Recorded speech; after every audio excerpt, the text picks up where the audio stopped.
ముఖ్యమంత్రి గారి అబద్ధాల వరద. సరే, ప్రకృతి వైపరీత్యంతో వచ్చిన బురదను మాత్రం కడుక్కోవచ్చు, కానీ రేవంత్ రెడ్డి గారి అబద్ధాలు మాత్రం మోరీల కంపును మించిపోయినాయి. పొద్దస్తమానం అబద్ధాలే. చెప్పిన దాన్నే మళ్ళీ మళ్ళీ చెప్పడానికి ఆయనకు నిస్సిగ్గుగా మాట్లాడడం అలవాటైపోయింది. ఈ మధ్య ముఖ్యమంత్రి గారు ఎక్కడో మాట్లాడుకుంటూ నాకు కాకుండా కనీసం నా కుర్చీ కన్నా మర్యాద ఇవ్వండి అని ఏడ్చినంత పనిచేసిండు రేవంత్ రెడ్డి గారు. మరి ఆ మర్యాద దక్కాలంటే నువ్వు మర్యాదగా వ్యవహరించాలి. నీ భాష మర్యాదగా ఉండాలి, నీ శైలి, నీ వ్యవహార శైలి మర్యాదగా ఉండాలి, నీ నడవడిక మర్యాదగా ఉండాలి. అప్పుడు నీకు మర్యాద వస్తుంది. మాట్లాడేటివన్నీ బూతులు, చెప్పేవన్నీ అబద్ధాలు, ఇక మర్యాద రమ్మంటే ఆడికేలు వస్తుంది రేవంత్ రెడ్డి గారు నీకు.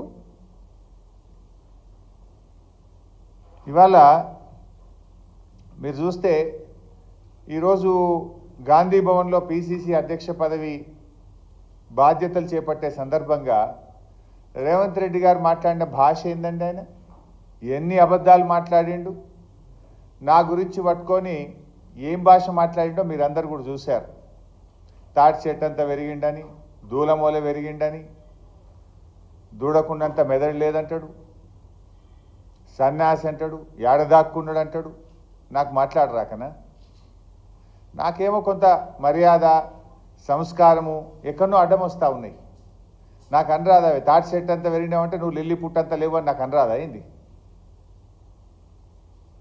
నువ్వు నన్ను సన్యాసి అంటే నిన్ను సన్యాసి అనడం నాకేమైనా పెద్ద కష్టమైన పని? అది నువ్వు పదే పదే నా ఎత్తు గురించి దుర్భాషలాడుతూ ఉన్నాడు ఆయన. ఇప్పుడు నేను అనేది నా ఎత్తు మీద నీకెందుకయ్యా అంత ఈర్ష? ఇప్పుడు మనం ఎంత ఎత్తు పెరగాలనో మన చేతులు ఉంటుందా? దేవుడిచ్చిన సృష్టి అది. మనం ఎంత ఎత్తు పెరగాలనేది మన చేతుల్లో ఉంటుందా? ఏమి అది భగవంతుడు ఇచ్చింది.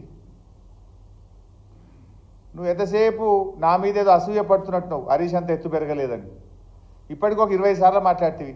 ఏదో పోనీలే ఎందుకు పట్టించుకోవాలని నేను అనుకుంటున్నా. ఇప్పుడు నా గురించి ఎంత తిట్టినా, నా ఎత్తు గురించి నువ్వు ఎంత మాట్లాడినా, నువ్వు ఎంత దానిలాడినా ఇప్పుడు నా అంత ఎత్తు నువ్వు పెరగలేవు. అయిపోయింది నీ పని, నువ్వు పెరగలేవు, నువ్వు గంతే ఉంటావు. నా ఎత్తు గురించి ఆలోచించడం మానేసి రైతుల గురించి ఆలోచించండి ముఖ్యమంత్రి గారు. నేను పొడిగే తెలంగాణ ఉద్యమం నన్ను ఇంకింత పొడుగు చేసింది. కానీ నువ్వేంది? నీ బుద్ధి కురచ, నీ చరిత్ర కురచ, నీ భాష కురచ, నీ కురచతనం వల్ల కలిగిన ఆత్మన్యూన్యతా భావం వల్ల పదే పదే నువ్వు నా పొడుగు గురించి మాట్లాడి నీ విలువ నువ్వు తగ్గించుకుంటున్నావు రేవంత్ రెడ్డి గారు. బంద్ చేయి, ఊకే చిల్లర మాటలు బంద్ చేసి రైతుల గురించి ఆలోచించు, రాష్ట్రం గురించి ఆలోచించు, ప్రజల గురించి ఆలోచించు, ప్రజలకు ఏం చేయాలనో ఆలోచించు. నేను తాటి చెట్టు అంతా ఎదిగినా అని మాట్లాడుతున్నావు. అవును, ఎదిగిన, తప్పేమున్నా? దేవుడు ఇచ్చిండు నాకు. నువ్వు వెంపల చెట్టు అంతా కూడా ఎదగలే కదా, నీకు దేవుడు గంతే ఇచ్చిండు. ఊకే దాని గురించి మాట్లాడితే ఏమొస్తుంది? ఒక ముఖ్యమంత్రిగా రాష్ట్రంలో ప్రజలకు మేలు చేయడం గురించి మాట్లాడు. నీకు ప్రజలు ఒక గొప్ప అవకాశం ఇచ్చిండ్రు, అది పనిలో రూపించు. ఇవాళ ఆయన మళ్ళీ మాట్లాడుతూ ఏమంటాడంటే రుణమాఫీ నేను పూర్తి చేసినా అని మాట్లాడు. రుణమాఫీ నిజంగా జరిగిందా?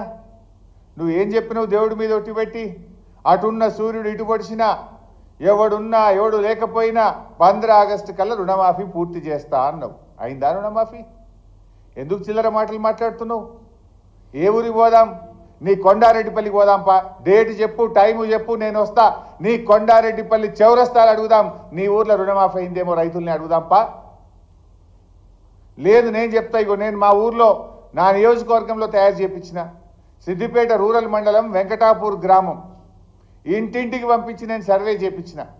ఆ గ్రామంలో ఇప్పటి వరకు ఎంతమందికి రుణమాఫీ అయింది, ఎంత డబ్బు అయింది, ఎంతమందికి కాలేదు వివరాలు తెప్పించిన. వెంకటాపురం గ్రామం, సిద్దిపేట మండలం రుణమాఫీ జరిగింది 122 మందికి, జరగంది 82 మందికి రుణమాఫీ జరగలేదు. ఇందులో జరిగిన రుణమాఫీ ఎంత అంటే 1,13,74,552 రూపాయలు. జరగని డబ్బు ఎంత అంటే 1,05,40,645 రూపాయలు. 82 మందికి ఇంకా 1,05,40,645 రూపాయల రుణమాఫీ జరగవలసి ఉన్నది. నువ్వు జరిగింది అని నోరు పెద్దగా చేసుకున్నంత మాత్రాన, నోటికి వచ్చినట్టు మాట్లాడినంత మాత్రాన జరగదు కదా. నిజంగా రుణమాఫీ జరుగుంటే సురేందర్ రెడ్డి గారు అనే రైతు ఎందుకు ఆత్మహత్య చేసుకుంటాడు? ఆ రైతు ఆత్మహత్య కారణం నువ్వు, నీ ప్రభుత్వ విధానాలు, నీ ఫెయిల్యూర్. అది సురేందర్ రెడ్డి గారి ఆత్మహత్య ప్రభుత్వ హత్య. రేవంత్ రెడ్డి ముఖ్యమంత్రిగా ఫెయిల్యూర్ కావడం వల్ల జరిగిన హత్య అని నేను చెప్పక తప్పడం లేదు. నువ్వట ఇచ్చిన మాట నిలబెట్టుకున్నావు. యారు నిలబెట్టుకున్నావు? అయిందా రుణమాఫీ? రాష్ట్రంలో 42 లక్షల మంది రైతులకు 31,000 కోట్ల రూపాయల రుణమాఫీ జరిగేది ఉంటే మీరు చేసింది నీ ముఖానికి 17,000 కోట్లు. సగం మంది రైతులకు కూడా రుణమాఫీ చేయలేదని నువ్వే చెప్తున్నావు. ఇంకా నీ సిగ్గుగా నా గురించి మాట్లాడే నైతికత ఎక్కడిది? దొంగతనం చేసిన దొంగనే దొంగ దొంగ అన్నాడట. నువ్వు రైతుల్ని మోసం చేసింది నువ్వు, మాట తప్పింది నువ్వు, రుణమాఫీ చెయ్యంది నువ్వు, ఇంకా నా గురించి మాట్లాడతావా? నన్ను పట్టుకొని సన్యాసి, ఏం మాట నిలబెట్టుకున్నావు సన్యాసి అని నేను అనరాదైంది. నాకు మాట తప్పిన సన్యాసి, మోసం చేసిన సన్యాసి అని 100 సార్లు అనగలుగుతాను నిన్ను. కానీ నాకు సంస్కారం ఉన్నది. నువ్వు ఎన్ని అబద్ధాలు ఆడినావు. ఈయనట అన్ని మాటలు నిలబెట్టుకున్నాడట. ఏం చెప్పినావు నీ మేనిఫెస్టోలో? 100 రోజుల్లో 6 గ్యారెంటీలు అమలు చేస్తా అని మాట తప్పిన సన్నాసివి నువ్వు కాదా? డిసెంబర్లో ఇందిరమ్మ రాజ్యం వస్తుంది, 4,000 పింఛన్ ఇస్తావా, నీ మన్మడు కాళ్ళొత్తుతాడని చెప్పి ఓట్లేయించుకొని మోసం చేసిన సన్నాసివి నువ్వు కాదా? ఇచ్చినవా 4,000 పింఛన్? మహిళలకు 2,500 రూపాయలు ఇచ్చినవా?